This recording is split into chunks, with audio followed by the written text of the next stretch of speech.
Hello, sweet peas and sugar dumplings. This is your gay auntie, ShiningNathan, here for another fantastic episode of Talking Tea with Auntie. And we have another special episode, as all of my episodes are, talking on a topic that a lot of people don't really consider, but it is very important, and that is fostering and much more with Shannan. Shannan, welcome to Talking Tea with Auntie. How are you, darling? I'm doing well, lovely. You look lovely today. Thank you. So do you. I love all your jewelry. Oh, thank you. So tell me a little bit. How young are you? Your background? Where are you from? Young am I? Oh, girl, I'm an old lady. I am 47. Really? Yes, I'm 47. Moisturizer has done you. I thought you would have been in your late 30s, early 40s. You know what? I've never smoked or drank. Fair. I did drugs in college, but everybody who did? School does drugs in college. But yeah, I honestly think that that's it more than anything else. I didn't smoke or drink, and so but thank you. And my mother looks amazing. You look phenomenal. So tell me about you currently run a foster ranch, and you're very big in advocacy regarding foster system here in Texas. Yes. So my job is that I work at a university and I do film and theater and new media for social justice. Beautiful. And so my husband and I knew that we were always going to adopt out of the system. And we had our eldest son, and I just looked at Steve and I was like, okay, we did that. He's amazing. God broke the mold. Yeah. Now we're doing the system. And we had absolutely no idea what we were getting into. We were living in LA at the time. And so we'd gone through the system in LA. I'm from Texas, but we were living in LA, working in the entertainment industry. And, we had gone through that process, and there was something in me that was like, this isn't supposed to be. Like, there was just a gut feeling. And so I got the job at Texas Lutheran, and I was like, I think we need to stop, and I think we need to do this in Texas. There's just something in my gut. So Steve, knowing me and knowing, that Southern gut, he's learned to trust it over the years, thankfully. And so he was like, done. He was like, let's wait. And so we came to Texas, and we started through the system, and we very, very quickly learned how utterly broken it is. I mean, we're the second largest system in the United States, but the single most violent. Really? Against women and children. Absolutely. We are the single most violent. So we have over 30,000 kids in care. There are over 300,000 kids nationwide in foster care. But in Texas, our kids come into care because of drug use, because of abuse. But a lot of it is neglect. So these babies are coming in without food, without water, without, it's really awful. Yeah. And so Stephen and I, we started going through the system. And as a storyteller, I started seeing all of these stories. And I was like, oh, this is fucked up. Are we allowed to cuss? Yes, of course. Okay. This is fucked up. Yeah. And so I immediately went to the nonprofit that we run, it's called Theater for Change. And I went to my board and I was like, we got to do a story on this. So we then had hundreds of interviews to create a narrative on the foster system. Everything from the legislature to judges to, senators to everything, all the way down to the kids. Yeah. And so in that, the kids' stories were hands down the most valuable. Yeah. Because I'm sitting there going, oh, this is what the polished version of, our lawmakers and our judges, the polished version is one story. Yeah. But then what's actually happening to the kids is something different entirely. Yeah.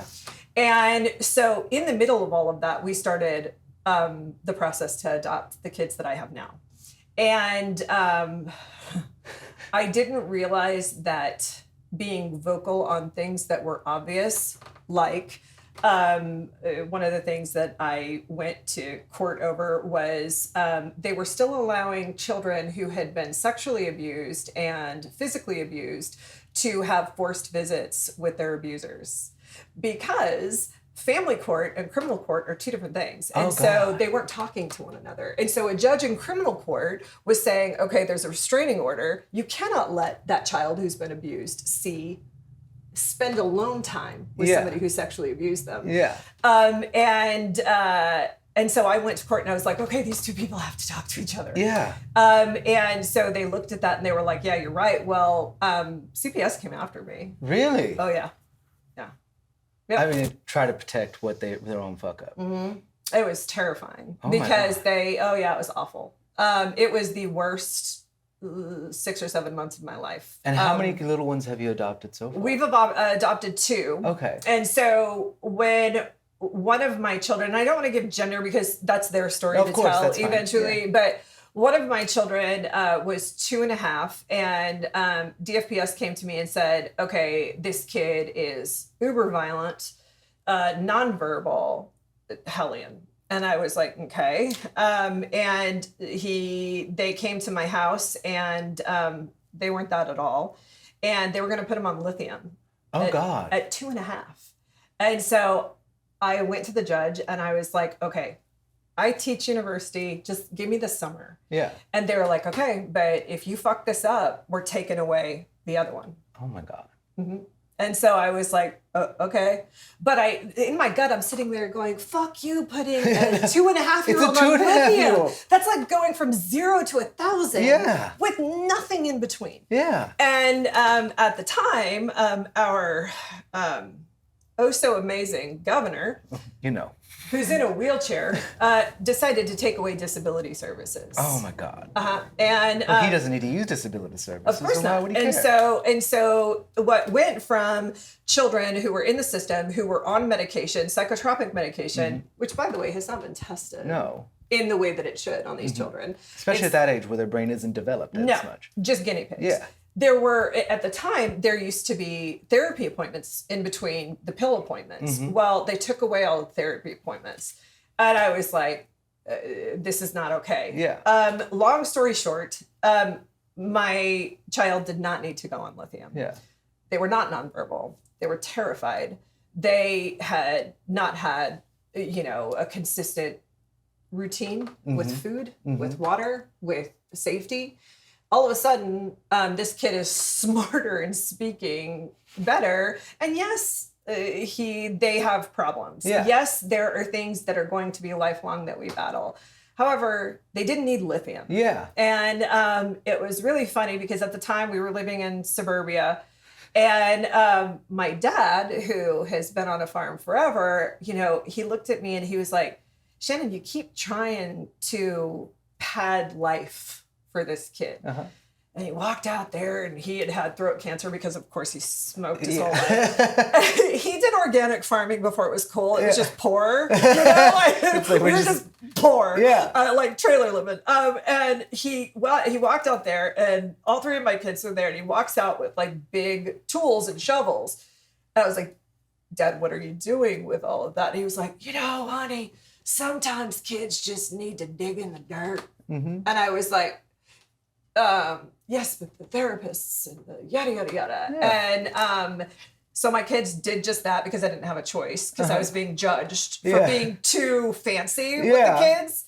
And so they went out there, they played in a used horse trough with real tools and dug in the dirt. Yeah. And all of a sudden, for weeks after that, that kid was better. Yeah. And so I was like, okay, there's got to be something to this. And so I knew that I'd always wanted to end up back on a farm. So did Steve. And so we were like, we have to do something, not first for our kids, because the options for our kids are not okay. Yeah.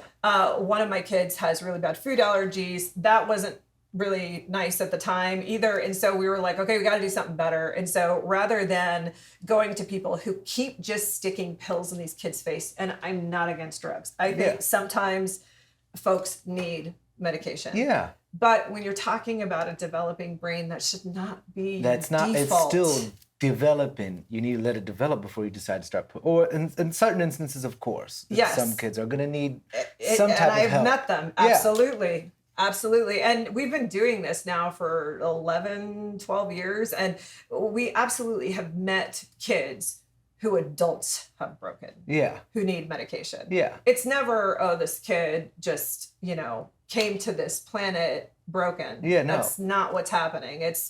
And forgive me for being so crass, but it's a child who's been sold to an adult to have sex with them for 6 Oh my times a God. day. You know, and so yes, that you break a kid when you do that, Yeah. and that kid is going to need medication not to harm themselves. But that's not where we were at. Yeah. And so, in the absolute worst possible time, we had already been doing advocacy work for foster care. We had already been doing stories. We had already done a film. We had already done everything we knew to do, other than what can we do day to day to help not only them, but also us, because we were exhausted. And We living were, in suburbia too is exhausting. yeah, in HOA. Oh, ew. No. And so we, in the middle of COVID, decided to sell our house, which was so stupid. Oh my God. But you cannot have children with all of the diagnoses that some of our kids have in suburbia. Yeah. Stuck inside of a house. Oh, especially because So- it's a stressful area. I don't know how people find suburbia relaxing. I'm like, it's not. It's the worst of like living. It's the worst parts of living in the city and living out. Yeah. It's this weird middle ground that I personally don't like. No. Yeah. And what was happening is that our kids were having to stay inside all the time because it was COVID. We were in lockdown. And I was like, okay, now's the time. And Steve was like, I think now's the time. And so we sold our house, which is so stupid because it was insane trying to have. No, they had to do social distance, tours of your home. Oh my God. And so, and then we found our place, and it was incredible. And we immediately was like, okay, this was it. And our kids loved it. And then the folks that we had been working with, which was True Light 127, which is an emergency shelter. The village is an emergency shelter, but this is a really great foster care organization.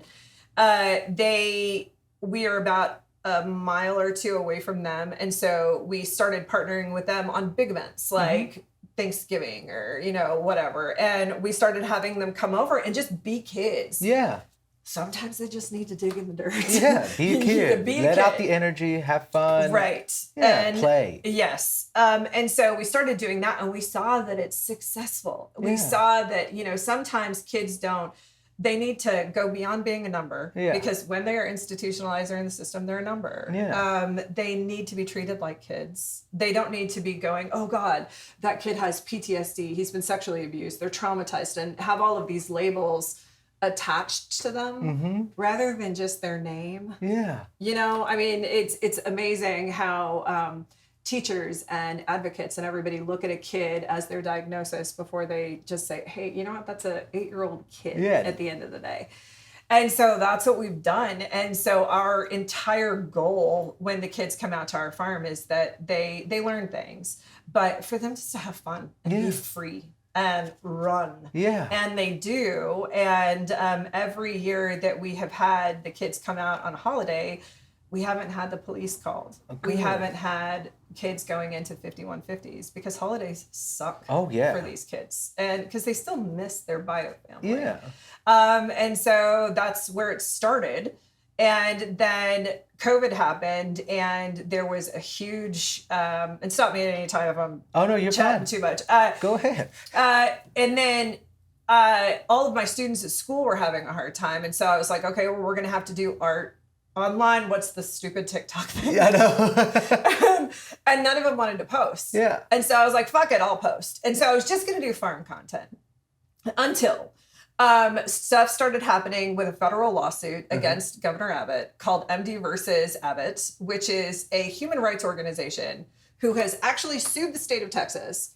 The state of Texas lost, whereby the ruling stated that the system in Texas is actually more dangerous to stick a child in CPS than it is for them just to stay at their abusive home. Really? It's actually more dangerous. Oh my God. Yes.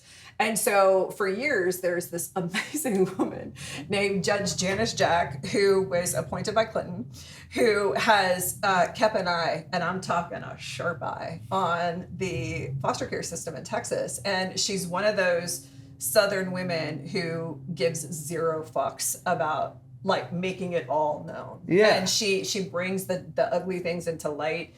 And so I was watching the kids get hurt, and kids were calling me who were stuck in the San Antonio Children's Shelter. And kids were being sexually abused.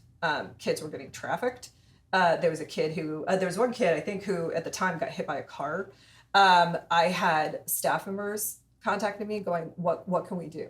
And I was like, and I got so angry that one night I was like, fuck it, I'm gonna like do a TikTok on this, and it blew up. Yeah. And I was like, oh, that's interesting. Because immediately I started seeing how the power, and P.S. I do have a degree in journalism. Yeah. And I do have credentials to do this, but I never honestly thought I would use it. To do documentaries, yes, but I never in a million years thought that, oh, I'm going to create stories out of, thank you. You're welcome. On this thing called TikTok, where I'm too old. No, you're not. 100% too old.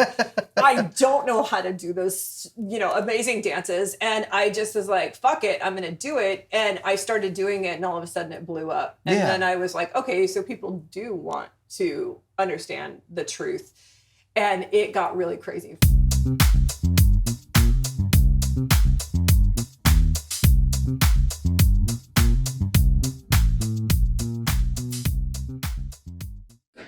Welcome to another Thrifting Tips and Tricks with your Gay Auntie. We're here off of Blanco in 1604 in San Antonio, Texas at Goodwill. And I'm going to show you what I do when I'm trying on things here in the dressing room. It's a very efficient system as you do. So in the middle, you're going to have all the garments you want to try on. And then over here on the left, this is my left, you're going to put the thing you're going to buy. And over here, the thing you're not going to buy, whether it doesn't fit properly, you don't like the cut how it drapes on you. Because remember, it's going to drape differently than it originally did because somebody else was trying it on. And this way you can evenly distribute and know what you're going to get and what you're not going to get. It always helps to be at least a little bit organized in the delightful chaos and adventure that is thrifting. Until next time, I love you and have fun. Oh my God. And are there currently any changes that are happening for the positive in the Texas foster care system, or do we still have a long road to even begin? What are we drinking first? Apple cinnamon. Oh, cinnamon. Well then, let's try it. Hang on. And there's sugar right here. Well, isn't that delicious? Well, I'm not a barbarian. We need the fans though. I know. Just do a little thing. Oh wait, you're actually holding it correctly. Oh, it's fine. Hold it how you want to. I forgot to grab a saucer because I didn't want to make it loud. Oh no. I feel dainty. Well, you are dainty. You're so petite. Oh, I love you. Are there any positive changes? Yes, there are. But what a lot of people don't understand is that the children in immigration and the children in foster care, they have a lot of the same issues. Yeah. They are under in a roundabout, let me back up. So the kids who are being cared for in immigration are federally funded. Yeah. The kids in foster care are state funded. Okay. Now, there is money that crosses those two areas. Yeah. However, depending on who you have in government, depends on who gets the most amount of money at any given time. Oh, shit. Yes. So if you've got Republicans, it goes to the state. Yeah. If you've got Democrats in office, it goes to immigration. The problem is the Catholics, because the Catholics will jump ship and go wherever the money is. Really? And, oh my God, yes.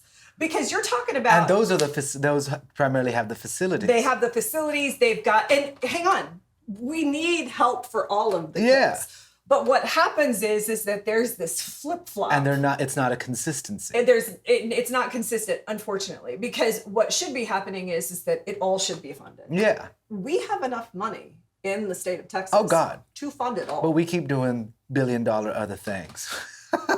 Abbott has a rainy day fund where he could completely solve the problem of the children sleeping in hotels and sleeping at CPS. We just haven't done it. Really? Oh, no. There's no place for kids who have been broken by adults to go. Yeah. And so that's a whole nother CWAP, and children without placement's a whole nother issue. So are there positive things that happen? Yes, for now. Mm-hmm. But it's like every time any of us see an election year coming up, we're going, oh shit. What's going to happen? And we've had Abbott as governor for how long now? I don't know. Long time. Too long? I think so. Now, I will say that the Abbott and the Texas legislature, because if they help the kids, I don't give a shit what their political party is. Our biggest advocate, which was Senator Carlos Uresti, ended up getting thrown in jail. Unfortunately, he was a senator. Oh, that's right. Yeah. I forgot he was about our that. biggest advocate. Yeah. He was the one who pushed so much great legislation for children in foster care. So I don't care where they come from. Yeah. So to their credit, they have given money to fix things. It's just the system is so broken, and we're asking so much of it that a lot of the times the right hand doesn't know what the left hand is doing. And so it's very confusing. And the kids are the the collateral damage. 100%. And especially if you have two different types of systems working and not really cooperating. With the same issues that need the same services. Exactly. And it's not that they don't cooperate, and it's not that they don't help one another It's when just they the can. funding goes. They have to keep their doors open. Yeah. And so I understand why, we're going to go into dealing with immigrant children right now. And yes, go do that. Yeah, but also however, let's we continue. also have all of these. And then when it flip-flops, we're sitting there. Okay, now those kids are being screwed, and now. Right. And eventually, once this money leaves, now they're going to be screwed, and it's just not. And the kids need consistency, regardless. Well, yes, and the state of Texas needs to stop looking at these children. There's so much I could say about that. So I'll tell you a story instead. So in 2016, all of the detention centers who are owned by the for-profit prison. Oh God. So the detention centers where these children, these women and children, are being housed, and back then were all, owned by prison systems. So they lost their daycare license. So you can imagine a prison system having a daycare license. Yeah. Just let that marinate for a minute. So they lost it. So what did they do? They kicked them all out. In December, 3 weeks before Christmas, it was freezing. Oh God. Okay, so they just put them on via buses, dumped them out in downtown San Antonio. Hundreds of people. God bless the Mennonite Church, downtown San Antonio. God bless them. We have a Mennonite church? We do, and they're amazing. I don't even know what Mennonites do, but I do know that they take in hurting people, and God bless them. So all of these people are down, and I'm talking hundreds. So I got a call, and they're like, Shannan, we have hundreds of kids down here who have fevers, and we don't have Tylenol. Oh my God. We don't have coats. We don't have blankets. And I was like, okay. So we put calls out. We start getting blankets. We walk in. There's literally hundreds of people that are sick. God. And I'm sitting there going, oh my God, it's several weeks before Christmas. This is going to be obvious. We could not get people to help 2 weeks before Christmas because these kids were brown. Could not. Now, if it would have been foster kids. Yeah. But because they were brown. And from the border, fuck them. You know? And I see that sentiment all the day in time when I do stuff advocating for like what's happening at the border. And people are like, well, I'm like, what is legal and what is illegal anyway? But at the end of the day, these are people hurting that we're hurting. And people are like, well, they're brown. I'm like, okay, what? Like, this is another human being. And automatically when atrocities are committed against, they're criminals. I'm like, you're currently trying to vote for a criminal, my guy. Like, oh God, don't even get me started on that. No, one. we're not. But it's just like the vitriol that comes out just because they're brown, and people don't want to admit that's why. Yep. They're like, oh no, it's because they're illegal or they're criminals. Like, just admit it's because they're brown. Because you do not have the same vitriol against somebody who's illegally here from a European country. Yep. And that happens a lot. Yep. And you don't have that vitriol. So just say the part that you don't want to say to yourself. 100%. And what I always respond to that is I'm like, so you're telling me that the God that you worship on Sunday at your church is going to be okay when, you get up and you have to answer for your deeds, that some fictitious line in the sand on a piece of dirt means that one kid gets to eat and have clean water and a kid on the other side of that piece of dirt doesn't. Yeah. I was like, is that what? And so what opened my eyes that year, because it was 2016, I had been in the detention centers. I had seen the filth. And P.S., this was happening under Obama too. Yeah. It was happening under Trump. It's happened under all of them. Yeah. Because the system still operates It regardless still of operates. who's in office. And it's awful. However, I saw very clearly then that, oh God, this is a real thing, that if I say the word, these are kids who are coming in from, South America, they're brown, the funding is going to dry up. And nobody wants to give Tylenol 2 weeks before Christmas on a day that we were literally talking about a mother who had nothing. Yeah. And I'm just sitting there going, all right. So what we ended up doing is we ended up out of pocket. There was San Antonio, because San Antonio is amazing. Yeah. And people around here, we all just decided to put our Christmas money to buying Tylenol and coats, and we did what we could. But it was a real eye opener for me, because I was like, oh, this is the way we're going to do this. Yeah. So because I work for a university, we started studying. We found out that there were, in Region 8, which is the region we're in, there were 2.5 churches for every one child in foster care. Really? Let that sink in. Yeah. 2.5 places of worship. So not just Christianity, just places of worship. 2.5 for every one kid in the system. Then we started looking at that further. And I wanted to know how many of these kids were being helped by and we found out that they weren't adopting. There were a handful of them now. Yeah. So positives. But back then, people were not putting their money where their mouth was. Yeah. And it's better now. There are churches who've gotten involved now, because the DFPS, which P.S. there are a lot of good people that work for the system. They were like, oh, we've got to start, involving the churches and actually giving them the things to do. And what I will say is that this problem seems really overwhelming. Yeah. However, everybody can do something. Even just a little something. It takes a community. It takes if it's just on, yes, it does. Even if it's just Sunday afternoon, going to your local emergency shelter and being a grandma. Yeah. Do you know how many drug babies we've got in San Antonio who just need people just to hold them? And the current state of our country, it's only going to get worse as people become more impoverished. And on that note, we're going to switch over to our talent segment, and we'll continue to talk about you as the person behind the advocate, the mother, and the professor. So I hope you enjoyed this talent segment where we showcase musicians, stand-up comics, magicians, and I hope you enjoy it. So let's get to that clip.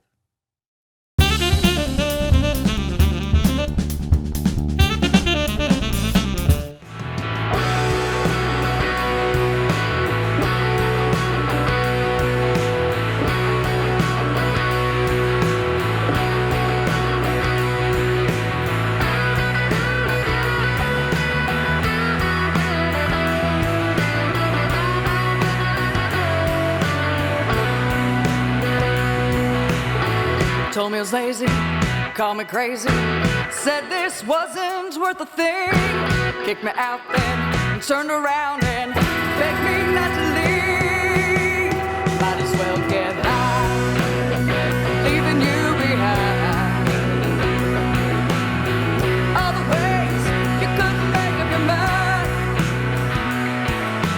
always wanting something new. I left you on the low road to follow through. Know what I want, might as well get high.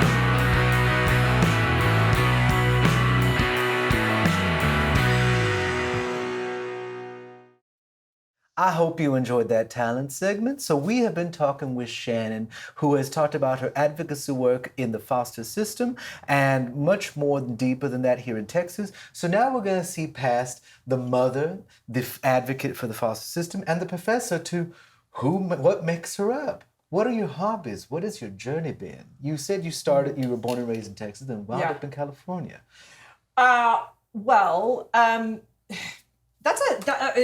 probably like you've gone this crazy route to end up on this couch or this amazing chair. So when I was younger, I always knew that I wanted to be a storyteller of some kind. And so because I was blonde, they were like, oh, you need to be an actor. And so I was like, fine. So I thought I wanted to do that. And so I was really passionate about that. I went to Incarnate Word, have a theater degree and a journalism degree from Incarnate Word, worked at a news station, moved to New York after I got that degree, did New York for a while, auditioned for graduate school, got into UC Irvine for acting, went out there to act. After that, got an agent, was on shows, and then I died. What? I shit you not. I died. And I was supposed to be on Criminal Minds the next day. And I was running like an idiot in heels, and I fell. I busted my knee, and I had an MRI on my knee, and I was allergic to the contrast. Oh no! And back then, they didn't have to have crash carts at MRI centers, and so I died. Like, saw the light, the whole thing. And the only thing, I was married for a month. Oh no!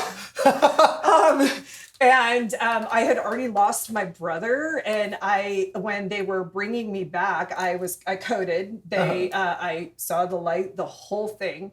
And when I was coming back, the only two things I kept thinking is, oh my God, don't do this to my mom. She can't lose another kid, because I walked with her through that. And number two, don't do this to Steve because we haven't had our kids yet. Oh. And it's the only two things I cared about. Yeah. And so after that happened, I would have never not shown up for a job. I don't give a shit if I was in ICU or not. Yeah. And so I died one day and then was back in our apartment in LA the next day, which was surreal. I didn't believe in PTSD until that happened. Oh, yeah. And then just dying was one of the most merciful experiences I've ever had in my life. It was beautiful. It was coming back that was awful. And I knew that I needed to go find my kids. And I really did. Yeah. And about a month later, instead of acting, I lost my, desire for that. I got a job as a writer, which I had already written as a journalist in New York. That's how I made money. And I got a job as a writer, and I was like, oh yeah, I like this better. And I wrote for a soap right before the writer's strike. It was fucking awful, because writing content after you've died and been like, okay, I've had this life experience, writing that was so awful. And then I just was like, I think that it's time. I want to teach. I think I've got things to say now, because I never wanted to be a teacher who had not done things. I had done LA, I had done New York, I had done the regional theater thing, I had done all of that, and I was like, okay, now it's time to actually do something with all of the storytelling. I have absolutely no idea where it's going to lead me. And Steve is so cool. He was in the military, but he also went to UC Irvine. That's where we met. I knew that I was going to meet my husband at UC Irvine. It was, like Quinceañera, Texas Southern. Yeah. I just had the feeling. And he was working as a talent manager at the time, and he was done with it. And so I got the job at TLU, and we moved back here. And that's when we started Theater for Change, because I was looking at all of the humanitarian crisis that San Antonio has, which is my home. Yeah. Watching people go hungry, watching the system, all of these different humanitarian crises. And I was like, oh, I know how to tell those stories better. Yeah. So we started Theater for Change in 2012. And TLU is amazing. They've supported literally everything that I've ever wanted to do, no matter how crazy it is. Yeah. And we started connecting artists in San Antonio with nonprofits. And we would go in there, do journalism, create a story for them or a narrative, and then put it out, and we would double their donor base. We would get more volunteers for, we've worked with every possible nonprofit you can think of in San Antonio. And then that's where, we started telling the stories of those who hurt and who didn't have. And so it was just this kind of wiggly way into 2020. and ending up on TikTok. Like, I still don't understand it. I still don't, like, honestly, I'm kind of to a point where I don't like being in front of a camera anymore.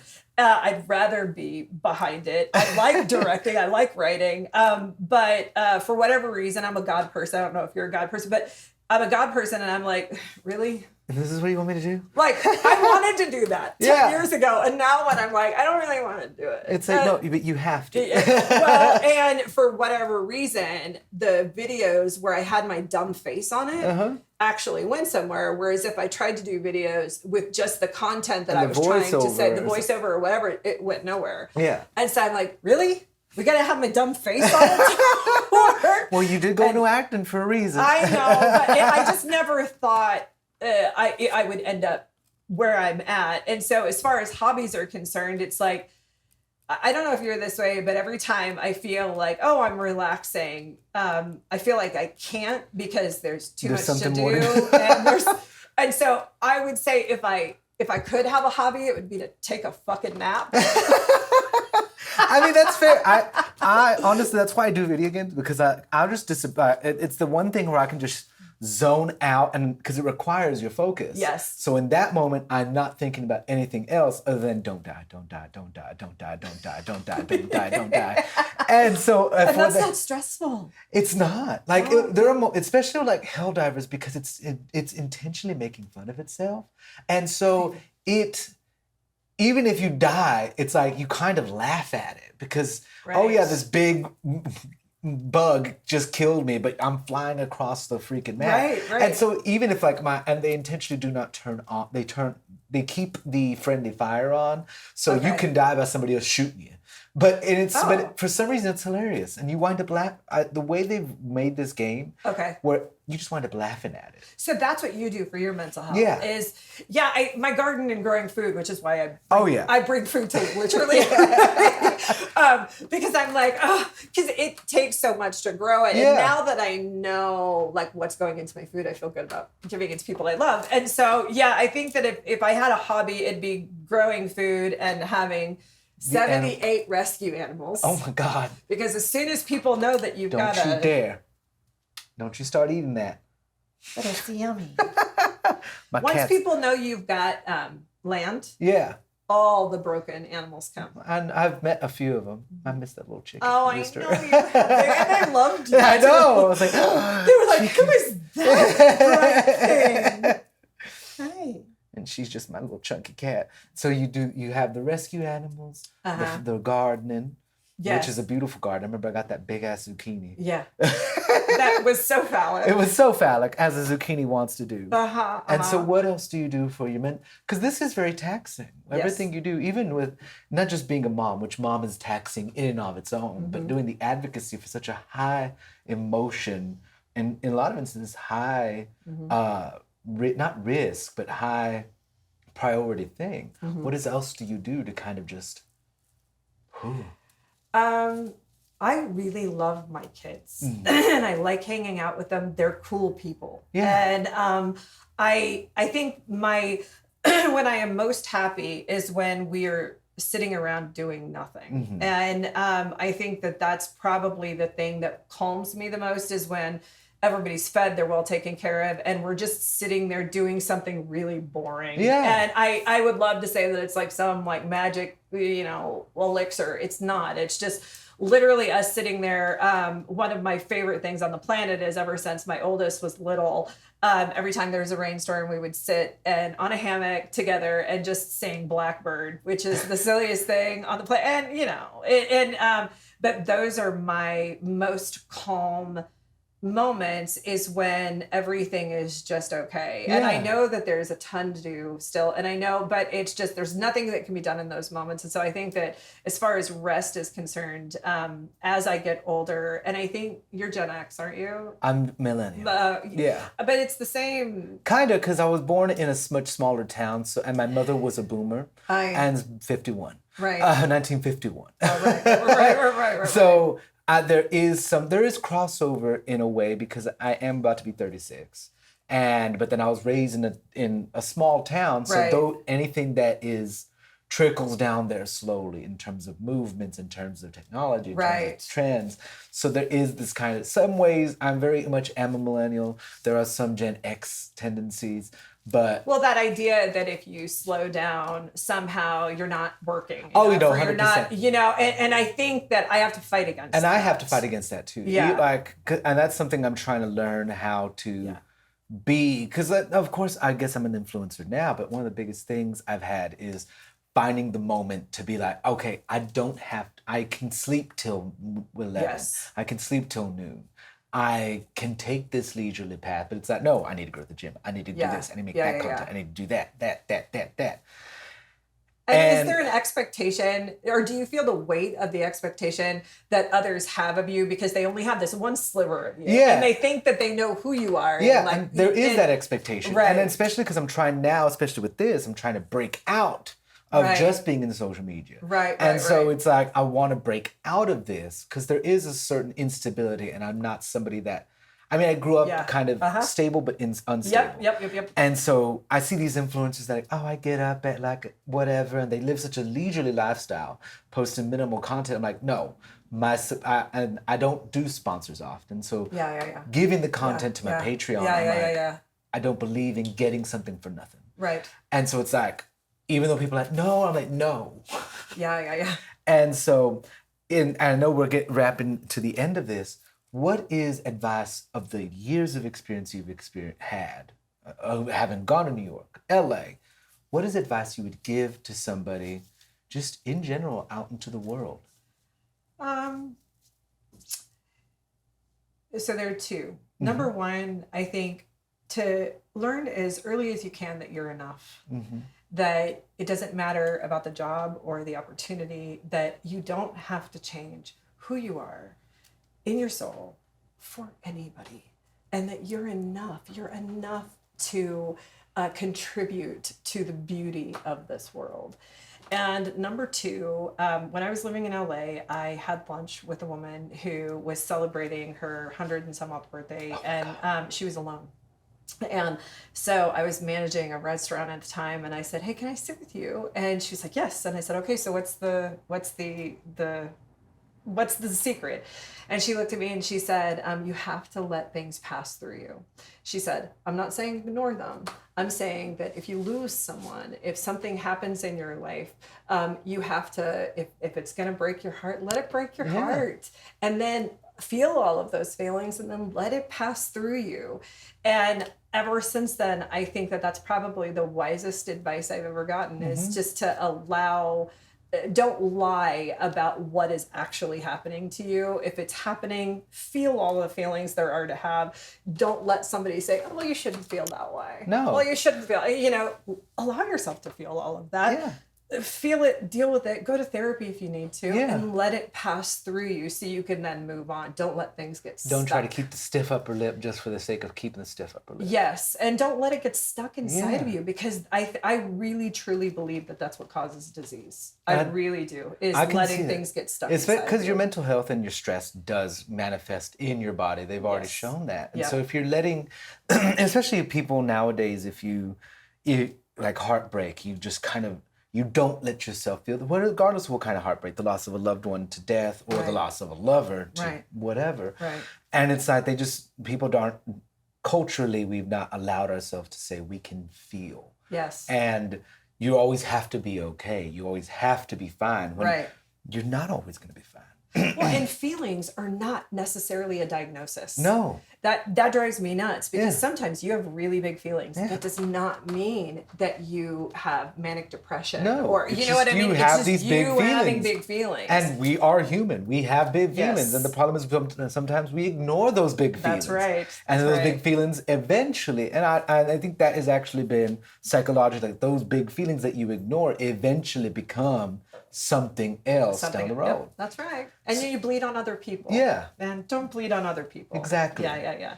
So this was a wonderful thing. Thank you very much, thank you Shannon. very much. This was You're a so sweet. fantastic episode. And as always, if you enjoy my content, feel free to go to my Patreon at patreon.com/ShiningNathan and support my endeavors for as low as $3 a month. As always, don't forget your feelings, love yourself, You're enough, and you are loved. Take care, my darlings.